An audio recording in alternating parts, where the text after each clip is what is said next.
Welcome to the Interior Design Podcast. I'm Hayley Roy. I'm a commercial interior designer and I have a passion for creating functional, beautiful spaces. Over the years, I've had the pleasure of working on a variety of projects and I've accumulated a lot of knowledge to share. To create this podcast for you, a lot of the episodes I've teamed up with my good friend, interior designer and architectural designer Cheryl Sutton.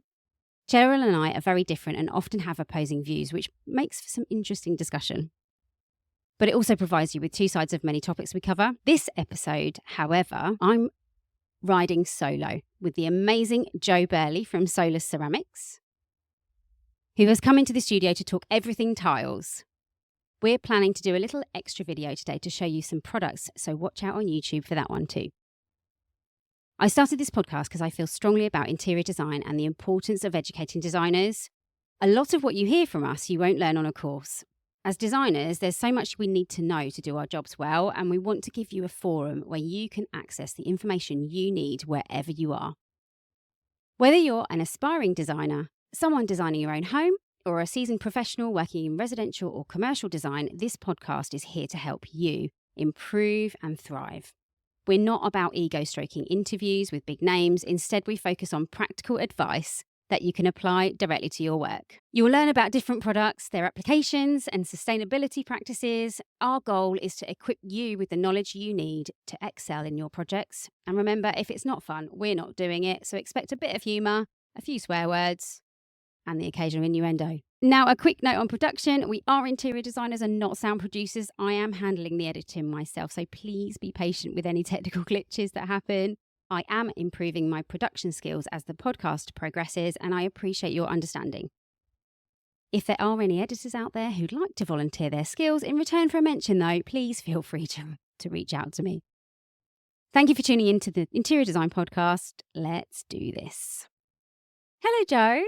Hi, Hayley. Welcome to the Interior Design Podcast. Thank you so much for having me here. It's so nice to have you on the sofa. We've got another new sofa.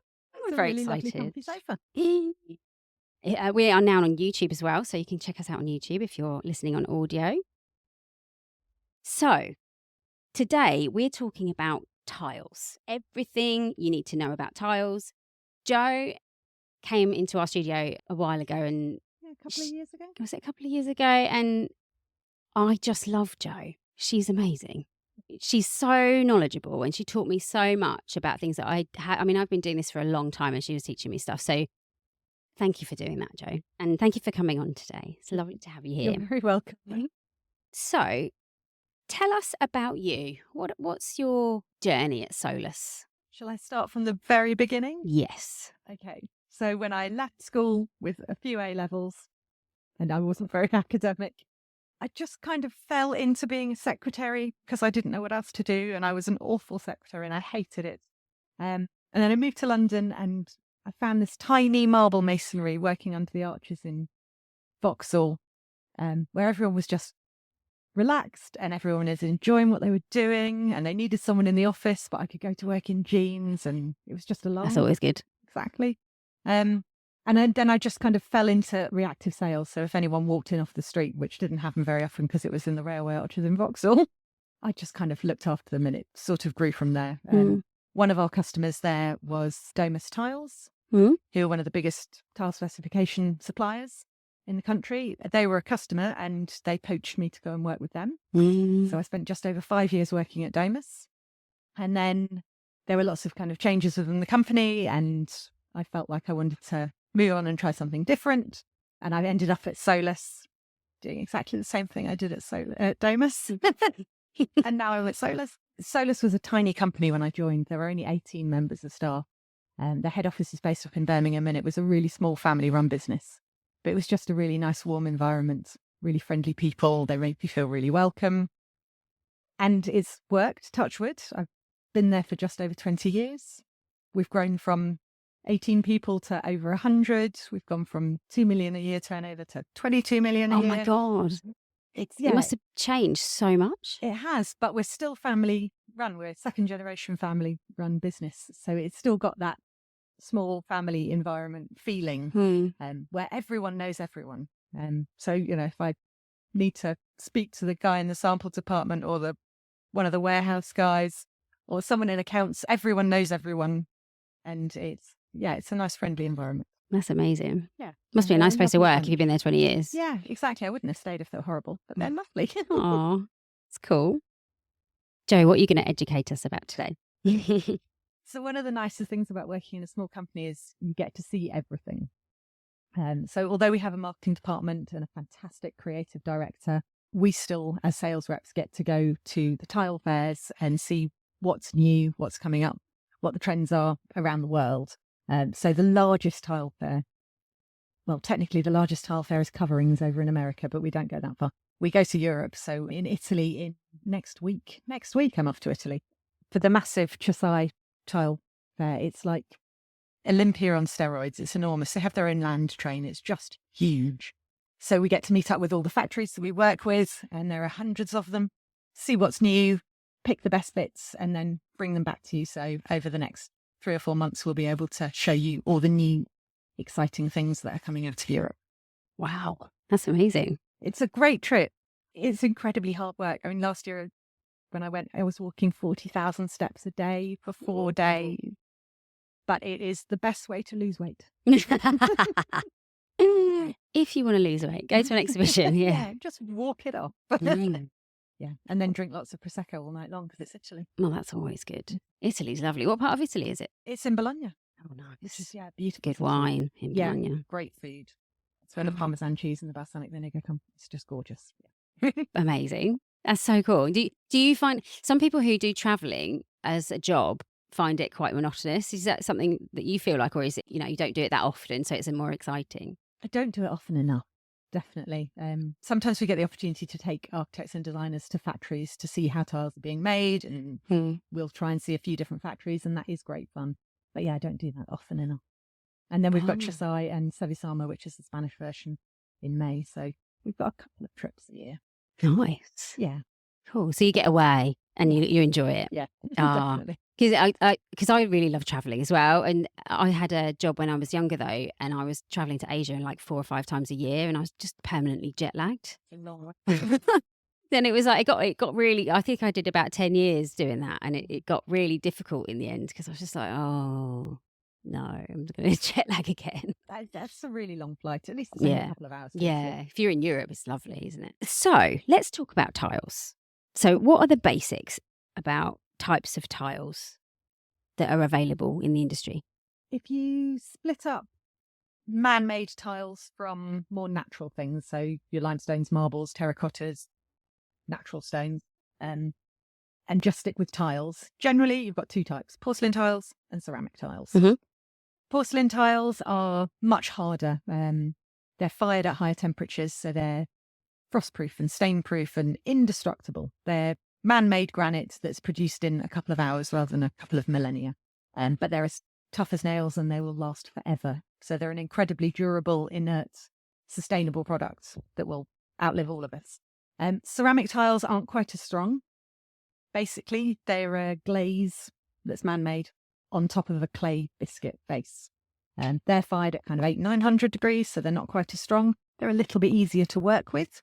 So, for example, if you were doing lots of wall tiling but needed to put in lots of holes for PowerPoints or shower heads or whatever, it's easier to work with a ceramic tile and cut holes in it than it is to work with a porcelain tile. Having said that, the tiling contractors these days are very experienced with both, so you shouldn't really ever have an issue with cutting holes in tiles. But yeah, porcelain tiles definitely stronger. Generally, porcelain tiles are bigger. So ceramic tiles, you can go up to 300 by 600, 300 by 900 probably, but not much bigger than that. Porcelain tiles, the largest you can get is 1.6 by 3.2 meters. So we can go from really small to huge. Generally, when you get over about 1200 mil square, tiles they'll change the way they make them. So smaller format tiles, they grind up all the aggregates, the pigments, the powders, the feldspar, sand, and everything they're going to put into it. It's like a cake recipe. They grind them up into a really fine powder, press them into a mold, pop them out and fire them. When they get to the really large formats, they roll them out like a giant sheet of pasta. So they just keep rolling. Someone made a 7-meter long tile once just to see if they could. But for practical Amazing. purposes, you stopped at 3.2 meters because that's what fits in a lorry. But they tend to be thinner. So you'll be 6 mil for a rolled out thin tile as opposed to 9 or 10 for a normal tile, which means third less raw materials, third less weight in transport, less energy required to heat them, to fire them. So they're more sustainable. Yeah. They tend to be more expensive though. But they're more durable, so they'll last longer. Well, all porcelain tiles are incredibly durable. I mean, they still dig up Roman mosaics that give them a clean and they look like they were laid yesterday kind of thing. They will outlive all of us. They'll last forever.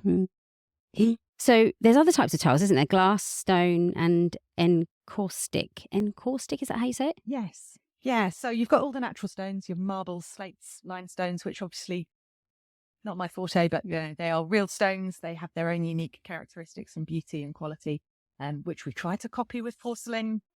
Always the same. I don't know, limestones and marbles are quite porous in comparison. Granite is incredibly hard and durable. Slate, the way it's made, is made in sedimentary layers, so it can fracture and split. So it's a bit more fragile. Terracotta is basically like ceramic tiles before someone stuck a glaze on them, but they're very traditional. You need to seal them. Are they more porous, terracotta? They are, yes, yeah. Then you've got quarry tiles, which are similar but fired at slightly higher temperatures. They're not as porous, but those are the things that have been around for the longest. Thousands of years people have been using these hard surfaces, taking mud out of the ground and baking it to make it hard, or digging marble or granite out of the ground and using that. Then you get onto things like encaustic tiles, which are cement-based tiles. And they tend to come from sort of Spain and Morocco and lovely, gorgeous, warm locations.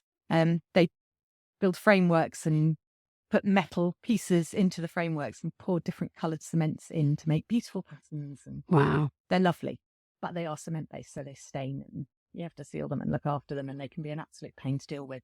And then we've sort of moved on to man-made porcelain tiles and ceramic tiles in the last couple of 100 years. And technologies improve them all the time. So you started taking mud out of the ground and baking it and using it as hard surfaces, and then they started glazing them, and then that's kind of evolved into porcelain tiles, which are just the most practical hard surface because you don't need to seal them, you don't need to look after them too much. They'll never produce VOCs or nasty chemicals.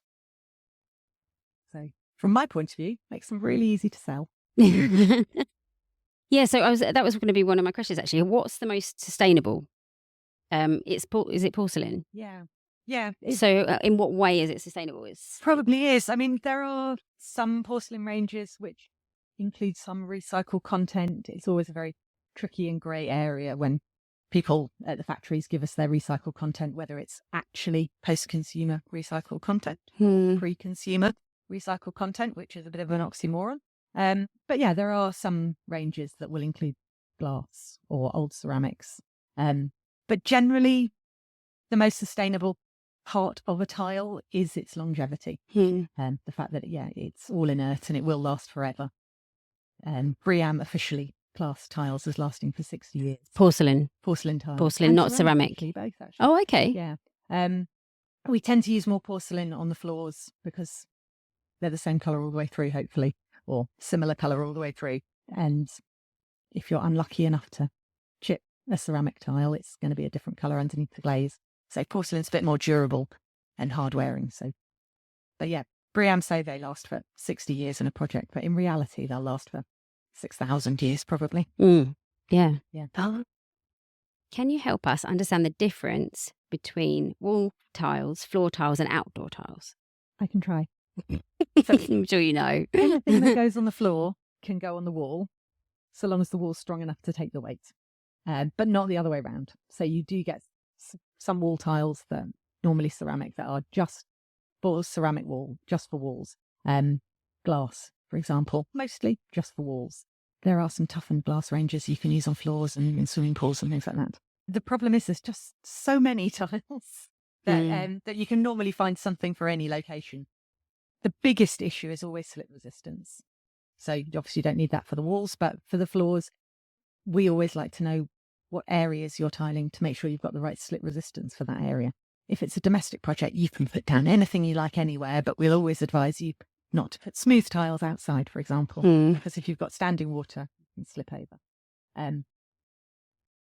Should I mention things like slit ratings, R ratings, and pendulum tests? Definitely. So the European slit ratings are the R ratings if you're wearing shoes, between R9 and R13. R9s and 10s are normally your smooth tiles that you would use inside, and R11s and R12s have a texture to them, and you use them outside or in wet areas. R13 you'll never need, ever. I've in 20-something I didn't know they did an R13. Exactly. But in over 20 years of selling tiles, I've used it once, and it was in a fish gutting factory. Exactly. You need it in a fish gutting factory. Do get to do lots of interesting jobs. Oh, wow. So yeah, basically 9s and 10s inside, 11s and 12s outside. So the R11s and R12s have a structure to them which will stop you skidding in wet areas and ice or they're dirty. Now we have the pendulum test, which we've had for 7, 8, 9. It's a PTV, isn't it? Yeah, PTV. The PTV values, yeah. So again, they're measured for barefoot or shod-foot areas in the same way that the R ratings are. So with the R ratings, you've got R9 to R12, anywhere where you're wearing shoes. And the barefoot version, which is tested in the same way, is A, B, or C. Then you've got the pendulum test, either barefoot or shod-foot, and it's just a rating between 0 and 150. And pendulum is a portable machine, which makes it handy if you ever need to take one to site. It's a friction test, so an arm kind of swings over a tile, a rubber stopper on the end of the arm, hits about 8 to 10 centimetres of tile, and it's the friction that slows it down, and it gives you a number at the end. So anything over 36, so 36 to 150, is classed as a low risk of slipping surface. But there are no rules that say what goes where. And you said there's a shod foot and barefoot. Yeah. So what's the difference? So obviously barefoot is barefoot. Yeah. So if you're tiling a kitchen or a lobby, shod as in shoes. Got it. Yeah. And then you need different results if you're in the bottom of a shower or around a swimming pool barefoot. And like I say, every job is different, so we will need to know who the client is, if it's open to the public, if your floors are flat or slopey, how many people you expect to go through buildings, if you're inside, outside, where you're tiling, things like that. Because every project is a bit different. But from my point of view, I've got hundreds of years doing this, so I should always be able to help you if anyone has any questions. So I always struggle with this because, so I know I generally will I will over specify because I'm kind of being cautious. So I always go like R11 if I can in a toilet, but you don't need that, do you? You only need R10. Exactly. Yeah. In like a commercial toilet. Yes. If you put an R11 down because you've got the structure, it's going to be harder to clean. And if you're walking on dirt rather than on tiles, it's going to be slippery. Even if it's structured, if it's covered in a layer of dirt, it will be slippery if it gets wet. So more slippery. Yeah.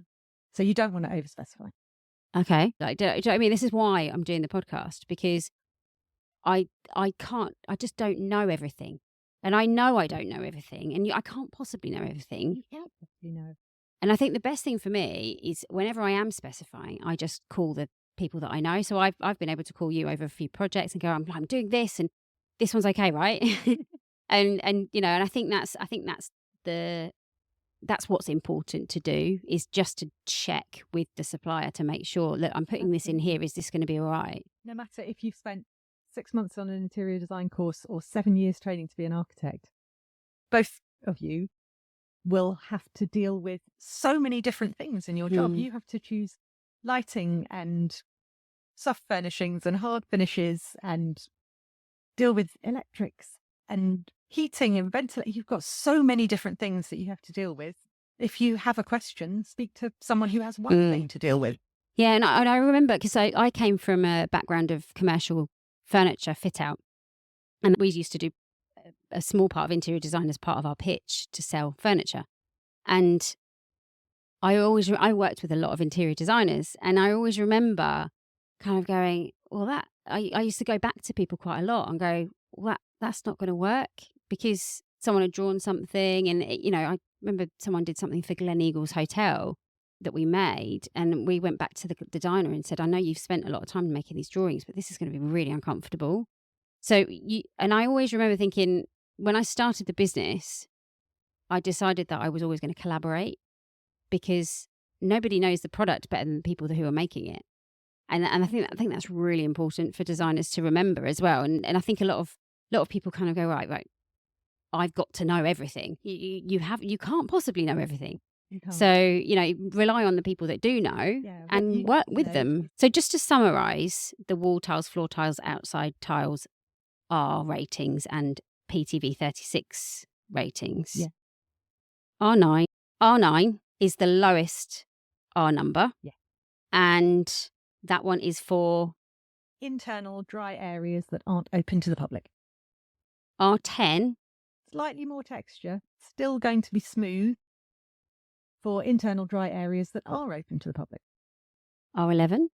Going to start having a bit more structure. So wet areas, external areas, potentially pool surrounds, although you'd need the It's like a shower to go with it. Bottom of a shower, absolutely. R11. Yeah. Anywhere where you've got standing water. R12. Basically the same as R11, it's just a bit more structured.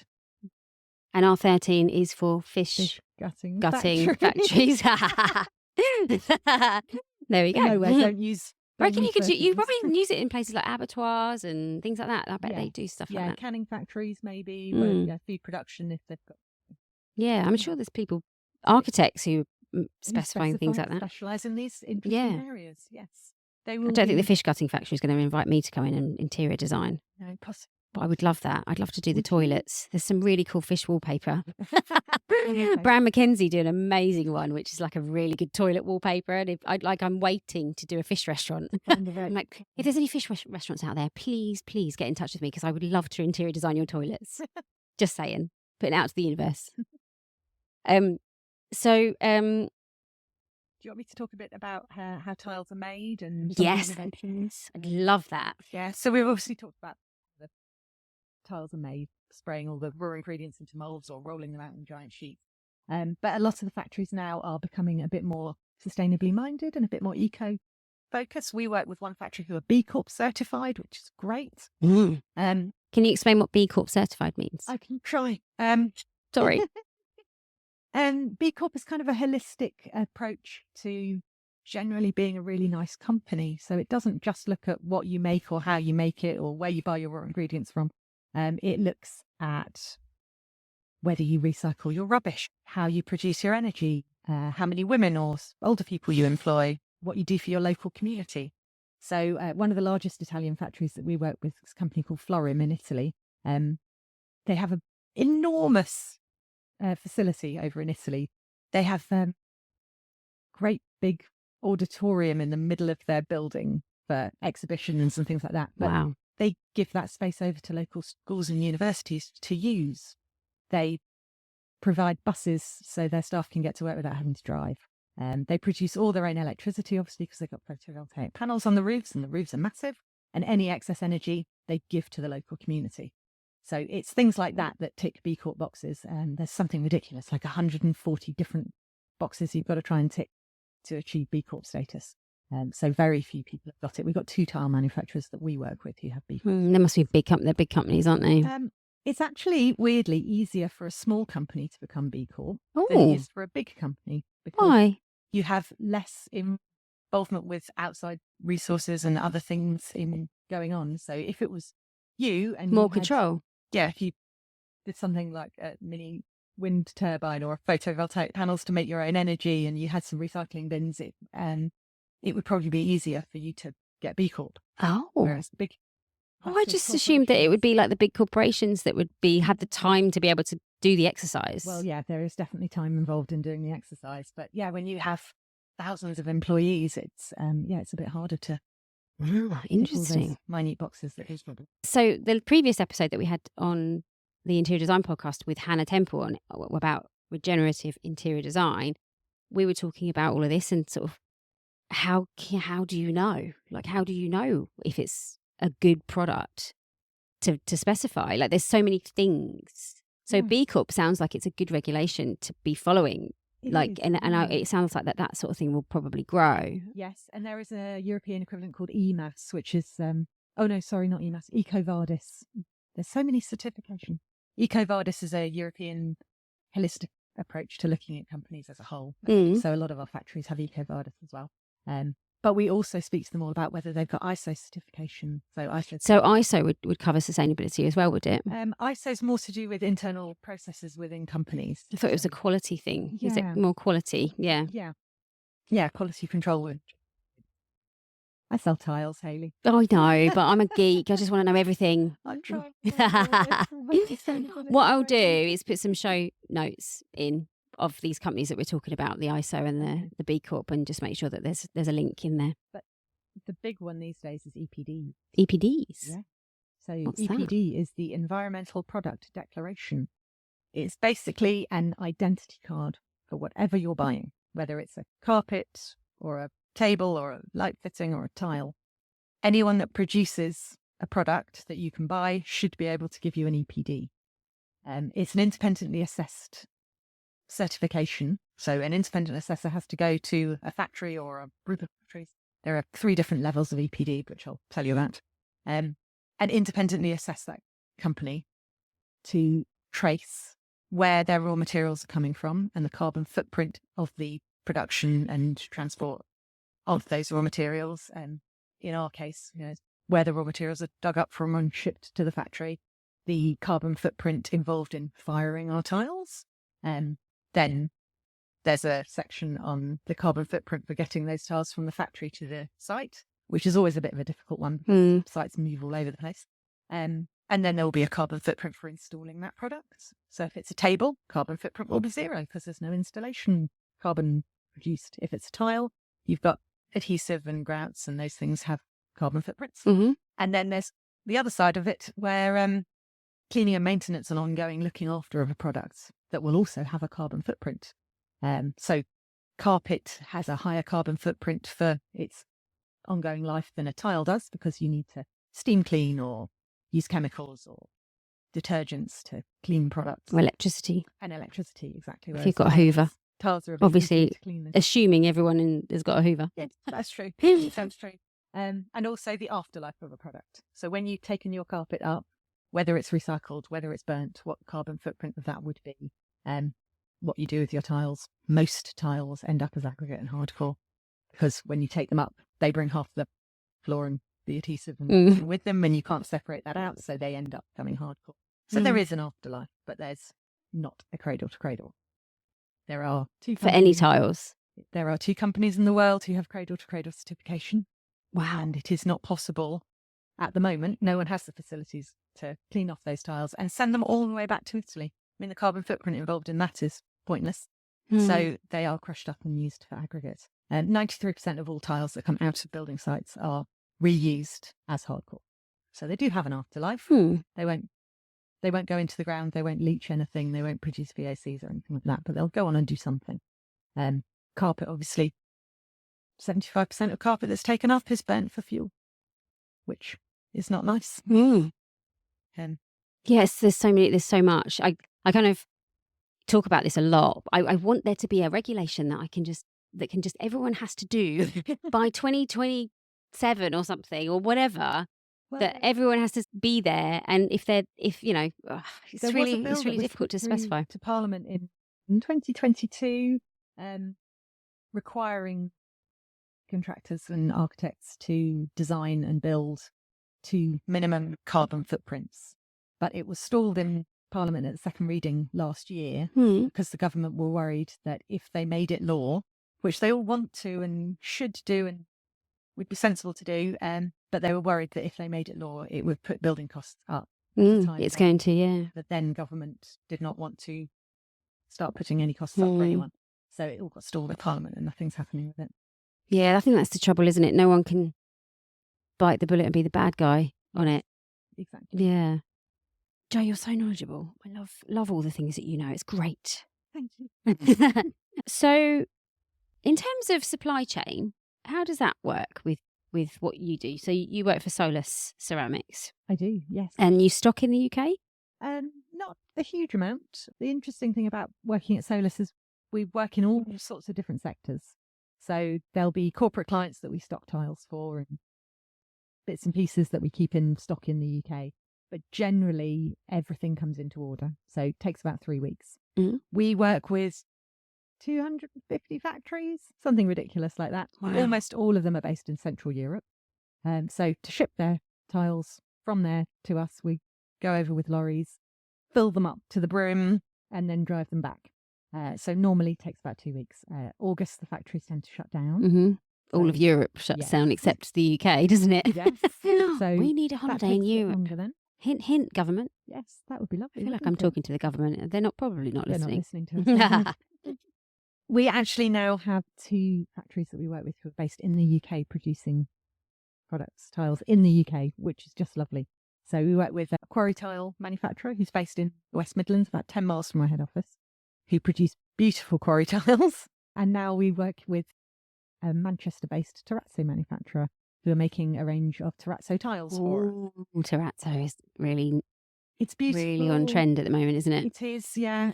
I did read somewhere the other day that terrazzo is on the way out already. Really? So yeah, It's only just come back. I know, right? Yeah, it's lovely. The nicest thing about the ones we have made in Manchester is that they try to source their raw materials locally. Mm-hmm. So you've got English limestones. Scotland produce marbles, which I didn't know, but you can get marble from Scotland. Wales, obviously, for slate. They also team up with the guys in the West Midlands at the quarry tile manufacturers and take broken quarry tiles and can put them in. But we can also take building waste from building sites. So old glass, old bricks, old marble that's coming out of a building site instead of going into landfill or being used as hardcore, we can take it, clean it, and put it into terrazzo tiles that can then go back to site when That's a bit cool. That's a reason to use terrazzo, isn't it? Because it's yeah. Is all terrazzo are all terrazzo tiles recycled? No, like that? No. Originally, back in Roman times, probably they mixed the cement that they were building with broken marble chips. So it was a way of using leftovers and offcuts and broken stuff. And then, as with all things, when it becomes popular, you have to start breaking the marble to make the more terrazzo. There's always going to be a certain amount of breakages and offcuts that end up in the terrazzo tiles. So there is a recycled content, but those original marble chips that end up in the terrazzo tiles weren't necessarily used before. So they would be pre-consumer, not post-consumer recycled content. At least now, we've got the ability to put actual recycled content into tiles. So basically anything inert, you can put nuts and bolts and screws in. We've done a project where they put marbles in the tiles and then polish them up and they look. You're talking about terrazzo tiles, so you're not talking about porcelain or ceramic. These are actual terrazzo. Proper terrazzo made with cement. So how's it made? Okay, so literally that's like a cake mix. They mix cement and water and aggregates, whatever it is that's going into it, mix it all together. So all those chips would go all the way through. They're not just on the surface. Put it into molds and cure it. So with making porcelain or ceramic, it's the firing process. So the majority of the carbon footprint is in the fossil fuels used to fire the tiles. With cement, most of the carbon footprint is in the production of the cement. And then once they've made the tiles, they're just left to cure. And to just dry out. It's a chemical process. And I am not a chemist. They cure. Let's leave it at that. They cure with chemicals. Yeah, it takes a few weeks for them to cure properly, and you don't want to ship terrazzo tiles when they're still wet because they can warp. So always terrazzo tiles will be on a 10 to 12 week lead time, even if it's made in the UK.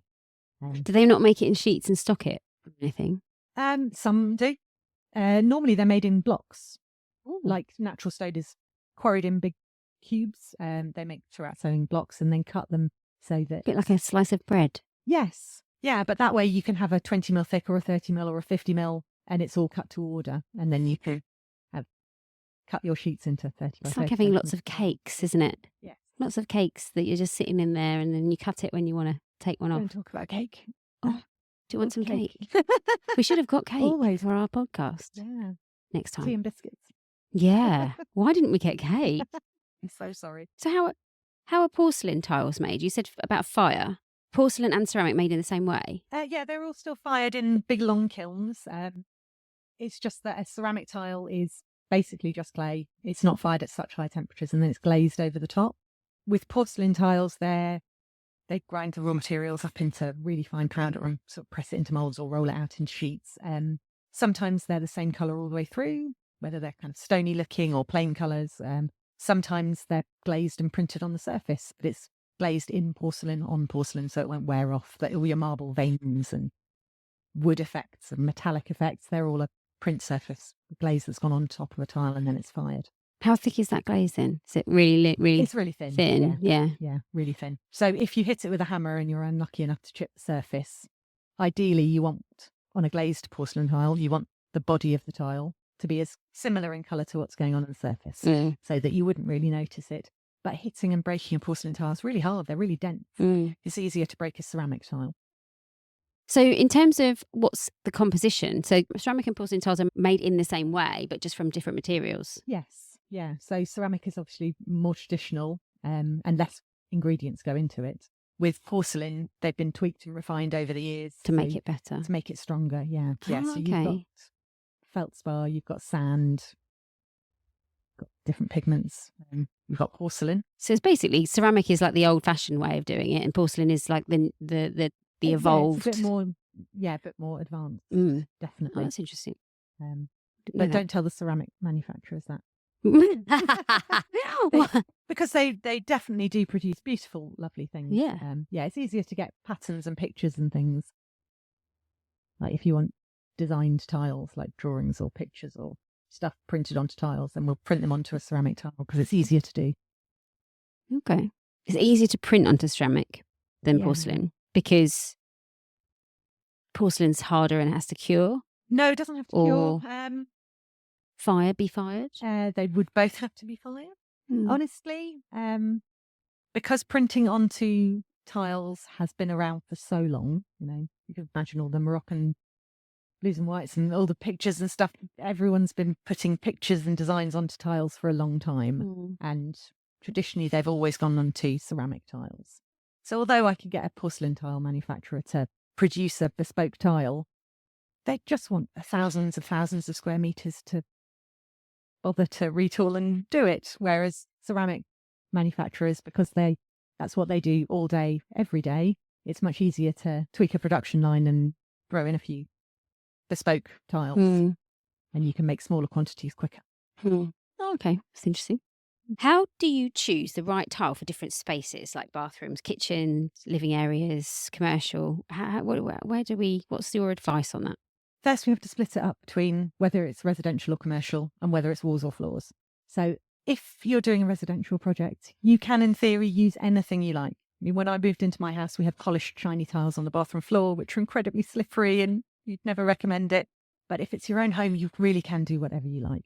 As designers or suppliers, it's our job to recommend not to put shiny tiles around swimming pools or in the bottom of a shower. But honestly, for residential, there are no rules. For commercial, we will need to know if it's open to the public. So you have to have that magic PTV plus 36.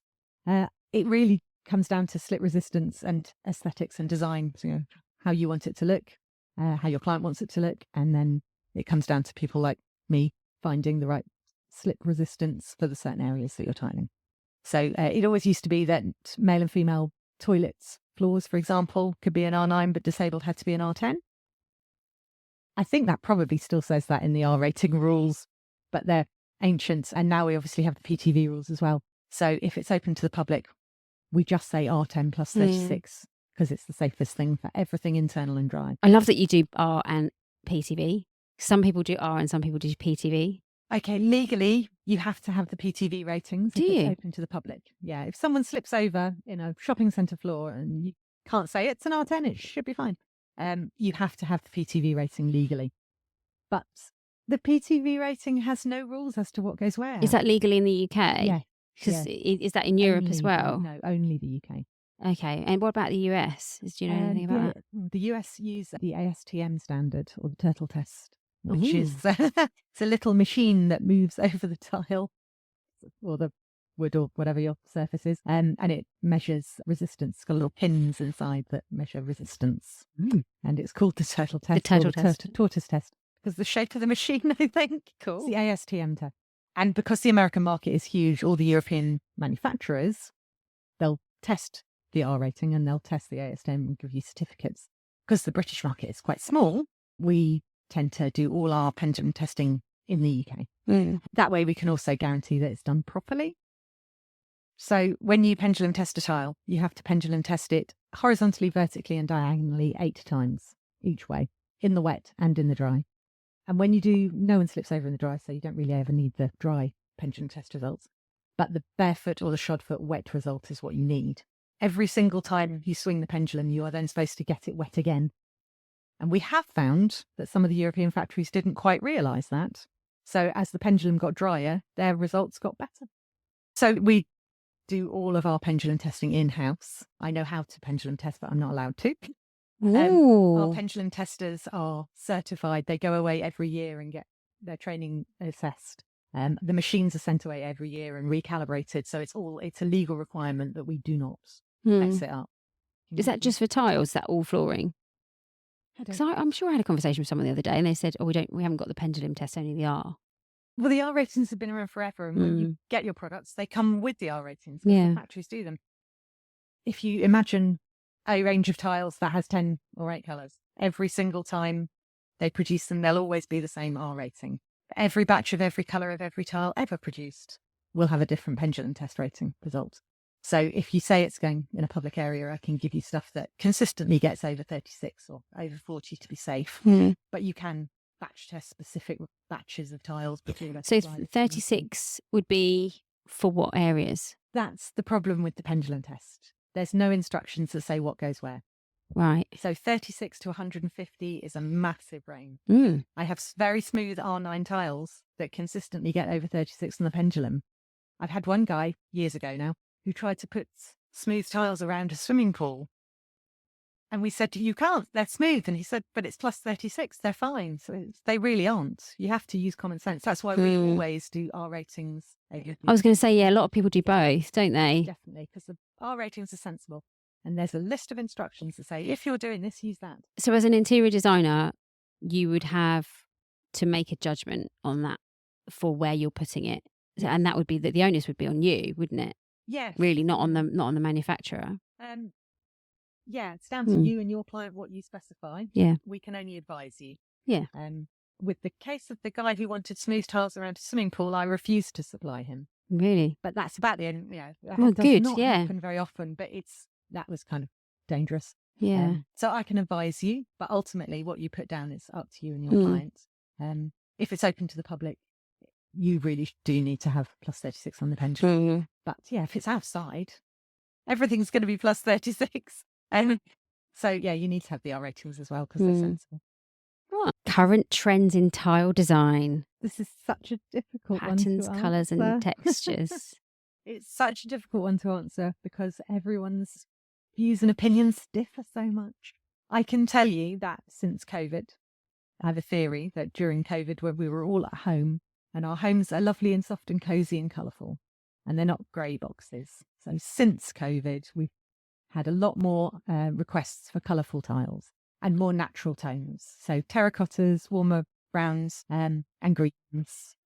Yeah, there's lots more biophilic projects happening, people putting plants into their buildings. So green is very popular at the moment and terracotta is really popular. So we went to the Dulux award. Colour of the year. I keep saying awards because I did the awards last year. The Dulux launch, the global launch for their Colour of the Year 2025. And it was called a colour called True Joy, which is very similar to these cushions. So I was quite chuffed because I was like, you're a trendsetter. You're ahead of the started trend. that. We did that with these. We ordered these cushions for the HRC last year. But yeah, True Joy. And it's a beautiful, fun, uplifting colour. But all the palettes that they did. And if anyone's interested to learn more about this, there's a reel on my social media of the event the other night with the palettes on it. And I'm actually going to ask my rep at Dulux to send me all the little paint pots and just do a little thing on the wall with it because the palettes are so different. Because this colour can be used with other colours of the same tone, or it can be used with really earthy colours. It's so versatile. Absolutely. And a lot of them were what you've just described: terracotta, really kind of natural colours and things like that. I mean, not to do ourselves out of sales, but from a sustainability point of view, we always tell people to design for commercial projects or big projects, design neutral, and then when you want colour and warmth, bring that in fabric, furniture, things that can be reupholstered, rugs that can be moved around and replaced. But anything that's permanent and going to stay glued to the walls or the floors, it makes sense to go neutral and inoffensive. Base. Yes.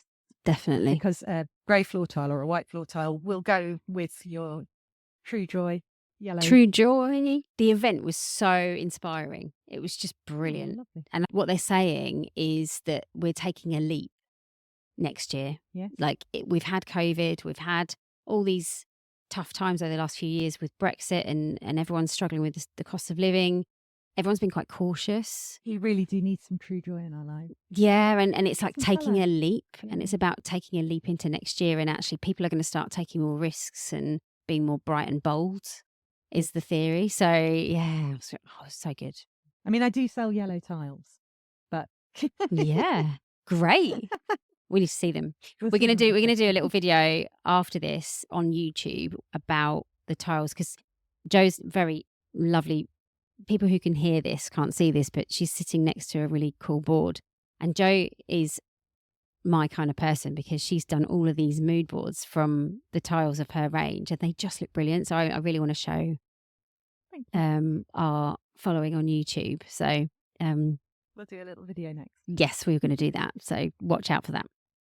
So trends. What else is trendy? We talked about terracotta. I mean, I don't think terracotta's going anywhere. I think, not terracotta, sorry. We talked about terrazzo. I don't think it's going anywhere. You're right with both, actually. I mean, real terracotta and real terrazzo have been around forever. Yeah. They're always going to be around. I'm sure Tesco's and all the supermarkets they use use terrazzo Yeah. on their floors. And weirdly, we're doing lots of distilleries and wineries using real terracotta. We're working on a project called Wearsley Park Garden Centre at the moment for their restaurant. It's like a 300-seater restaurant. And I was with Hannah yesterday. We were designing it and she was helping me sort of order fabrics and things. And I was saying what we're trying to achieve is a base. We're using the patterned fabrics and the stuff that's going to go out of fashion in a few years on cushions. And which will get worn and therefore need replacing anyway. Exactly. Or reupholstering anyway. Yeah, or they get pinched or whatever. And so in a commercial. So the base build of the background of the building. Yeah, so the base of the design is all like browns and greens and dark kind of rich colours. Yeah. And then we've got wallpaper on the wall behind the fixed seating, which could be redecorated, for example. Yeah. But the redecoration will probably happen way ahead of the reupholstery, you know? So we've used materials on the upholstery that are 100,000 plus rubs. So it looks this like a faux leather that we've used a lot in different tones of different, but it's all very kind of neutral. It's like browns and tans and dark greens and things like that. And then we're going to put the tabletops in. I think it's going to be a tile top. Okay. There's one of our suppliers has just started doing a range of tiled tabletops with brass edges. It's awesome. Yeah. We're probably going to use something like that. And then like on the chairs, we're going to use I think we're going to do pops of colour. So we're going to do 5 or 6 chairs in yellow. Yes. We were trying to get yellow into it yesterday. We were like, we've got to get yellow into this scheme. It's like asking for it, especially after finding out about the colour of the year next year. Yeah. So we've gone like, I think we've only got 8 chairs in the whole scheme of 300 seats that are bright yellow, but they're going to be really standing out. So you might not like those in a few years, but there's only 8 of them, you know? So it's that kind of way of designing, isn't it? That's how to be sustainable. If it's permanent and stuck down, then neutral is sensible. And bring in the colour in chairs that can be repainted and reupholstered. I've got some of your tiles in there, haven't I? I've got the green tiles I'm going to stack. Yeah, nice. Is it called stack bond? Yes. Stack bond when you put them on top of each other. Yeah. Stack bond. As opposed to staggered. Love. Sustainable and eco-friendly tile options. What advice have you got around that? We've kind of covered sustainable design. Obviously, if it's glued down, it's more sustainable to be neutral so that it lasts forever. I mean, if you're designing a new building, if you put carpet in one area and tile in another area in 10 years' time, when someone new comes in, they tend to change but stick with the same type. So if it's carpet first, it always is carpet. in every reiteration. And if it's tile, it always stays tile. But if it's going to be stuck down, the most sustainable thing is to keep it as neutral as possible so that it doesn't offend anyone and can stay for as long as possible. When you talk about sustainability in manufacturer, we've obviously got the EPD paperwork now from almost all of our manufacturers. That's what we were going to do. It's going to explain the different types of EPDs to you when we first started talking about it, weren't cool. we? So this EPD is the Environmental Product Declaration, the identity card of any product.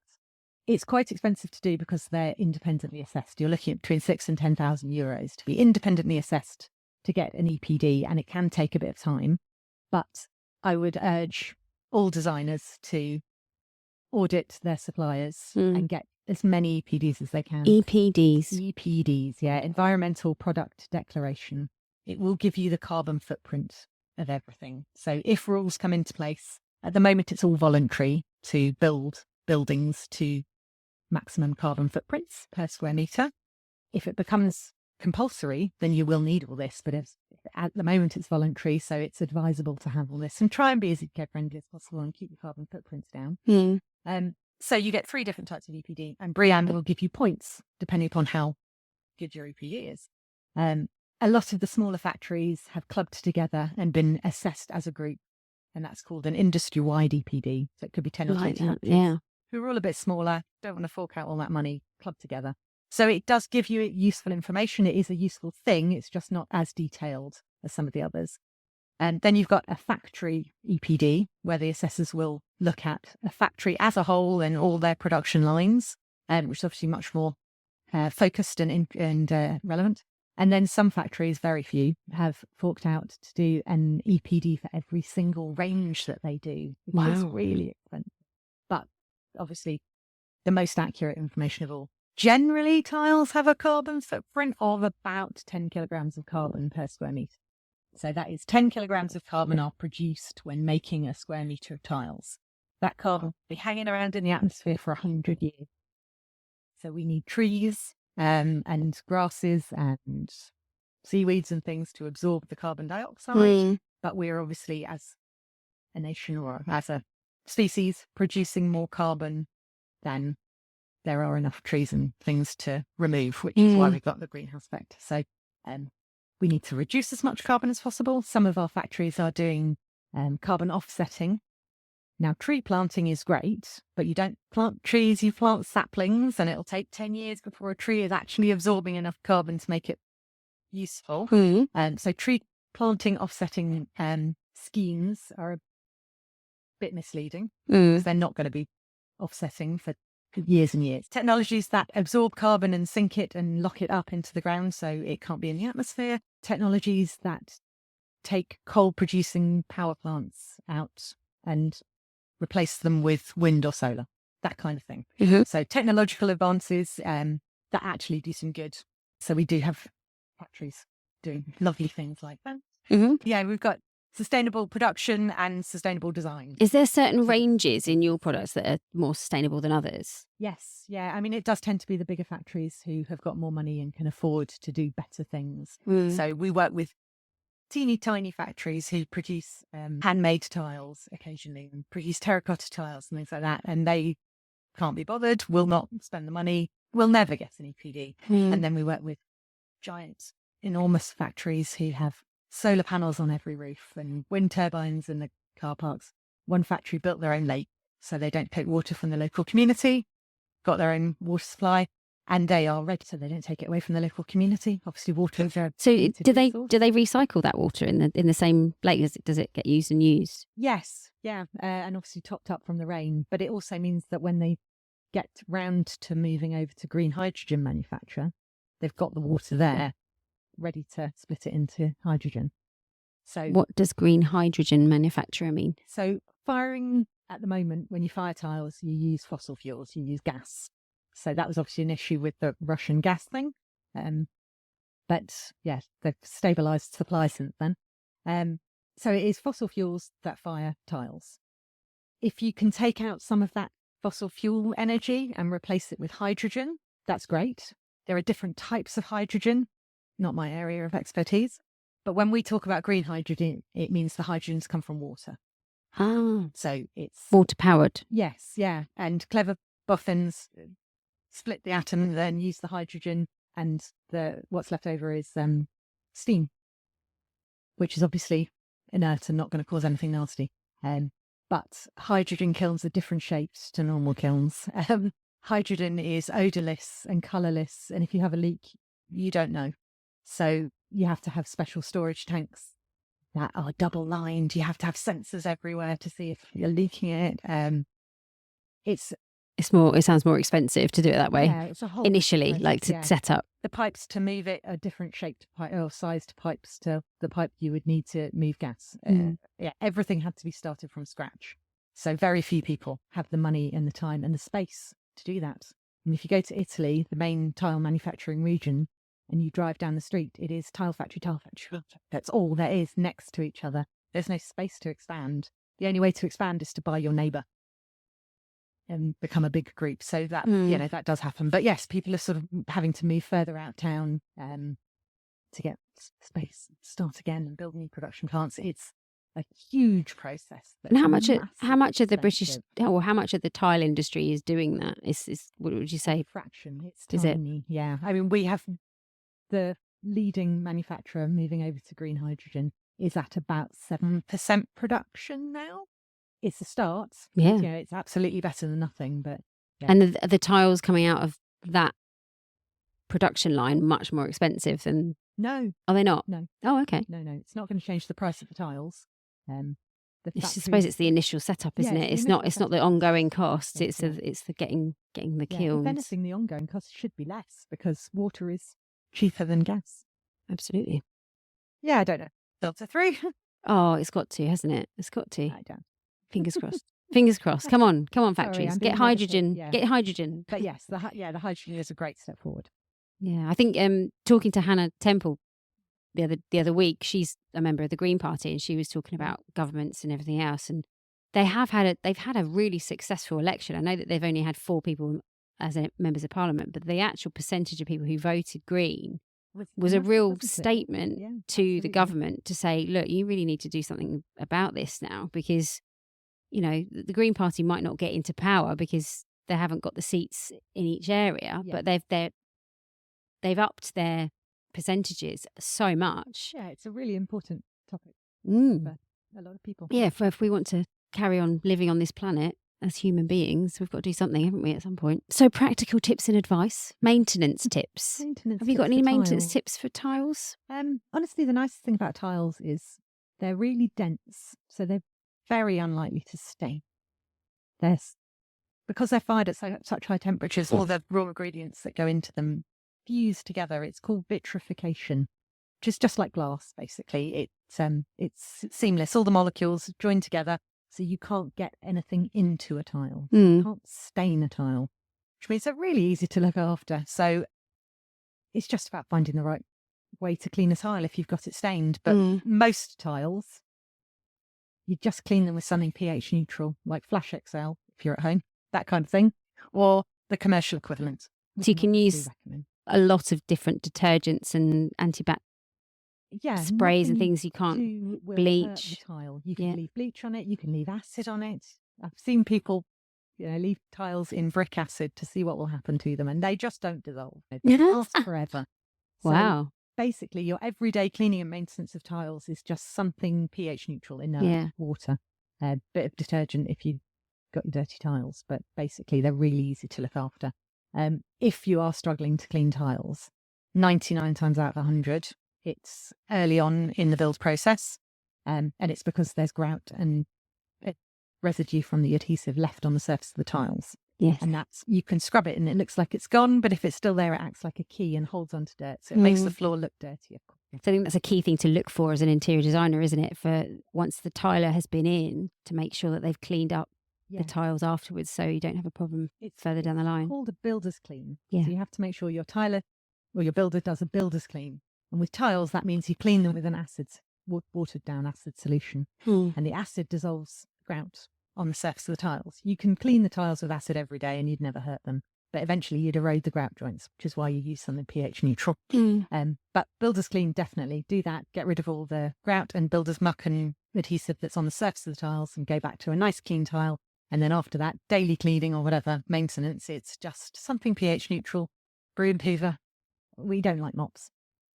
Mops No. move dirty water around. Water Okay. evaporates, the dirt stays behind. Broom and hoover. Yeah. What about wet? Would you not wet? So Use a wet actually, something? if you need to scrub the floors and wash the floors, Mm. we recommend the 2-bucket method. So 1 bucket of water with your cleaning detergent and a stiff bristled broom, and then a bucket of clean water and a mop to clean it all away. Great. It's the scrubbing action. The 2-bucket method. Yeah, it's the scrubbing action of the broom that will activate the cleaning chemicals to lift the dirt off, and then clean mop and water to take it away. Love that. Oh, good. I'm such a cleaner. I love that. I'm going to buy another bucket. And a stiff bristle. And a stiff bristle. Uh-oh. She's come out. Sorry.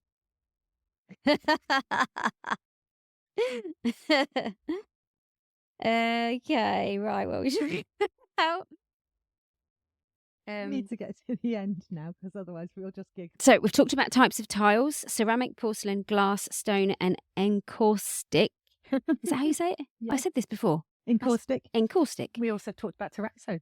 We talked about terrazzo. Yes, we did. We talked about the differences between wall tiles, floor tiles, and outdoor tiles. All the slip ratings and how we can specify those, and we just need to be very mindful of making sure we've got the right thing in the right place and not to over specify, because then it could be a problem for cleaning. Yeah, definitely. We talked about trends. We talked about sustainable and eco-friendly tiling options and innovation in tile manufacturing. Mm-hmm. We talked about maintenance tips. I didn't know that acid one. I think that's brilliant. I'll look out for that one. For the builders. The only thing. I know what I was going to ask you. Grout. Yeah. So I've always found, after a few years, white grout doesn't stay white. What's your recommendations around grout? Honestly, grout will end up grey. Just use grey grout. Yeah, you can get white grouts, you can get colourful grouts, but grout is a cementitious product. It's porous, isn't it? Porous. Yeah. Exactly. Can you seal it? Grout joints are only sort of 2 or 3 millimeters wide generally. So I have seen a product that it's almost like a pen that you draw a sealant over it, but God, that would take days on a commercial project. So no. Normal cementitious grout is not as porous as it used to be. The new stuff, you're looking at about 4% porosity. When I started, they were 23% porosity. Right. So it's now got better. It is a lot better. You can also get epoxy grouts. So when I started doing this, epoxy grouts were horrible, smelly, nasty, difficult to work with. You had to wear a hazmat suit and ventilate the area. Now it's I've got a vision of you in a hazmat suit now. Oh, I don't tile. I know, but I just say it just popped into my head. So yeah, epoxy grouts are easier to work with, but a lot more expensive. You'd only really want them in a swimming pool or in a commercial kitchen. Normal cementitious grout we use everywhere. It is going to absorb water, so it will change colour. The only ways around that are to, I don't know, depends on the project, every 3 years or 10 years, acid wash the floor. Give the whole floor a good clean, like a builder's clean. And that will take the very top layer of the grout off and give you back the colour. What about bleaching? Can you bleach it? It won't get rid of the dirt. Really? No. Okay. If anything, it would dye it yellow. Yeah. Okay. I mean, you'd have to leave bleach on it, onto a white grout, possibly, to dye it. Yeah. Yes. Going to do. Okay, good tip. Thank you. Yeah. It's basically just dirt, isn't it? You can't bleach. No. Yeah. Yeah, absolutely. That was amazing. Thank you so much, Jo. You are such a mindful of knowledge. It's so nice to be with you. Yeah, thank you. It's amazing. Thank you so much for educating our listeners. You're very welcome. I'm always here if you have questions, if you need anything. Thank you so much for being here. Thank you. So Harvey's joined us. Little monkey. Look, he's got on a proper poodle tail now. Oh, goodness. Have a look on YouTube if you want to see Harvey. He's beautiful. He's just been groomed. Thanks for joining us on the Interior Design Podcast. If you like this episode, please like, share, and leave us a review. We're on LinkedIn, Facebook, Instagram at interiordesign.podcast and on LinkedIn as Interior Design Podcast. We really value your feedback. If you have any ideas on any topics you'd like us to cover or people you'd like us to interview, please get in touch. The next few podcasts that we've got planned are commercial kitchens, how to design a yoga studio, and we are in talks with Dulux to do a LRV podcast as well. So watch this space. We've got a lot of exciting things coming up, and thank you for tuning in. See you next time.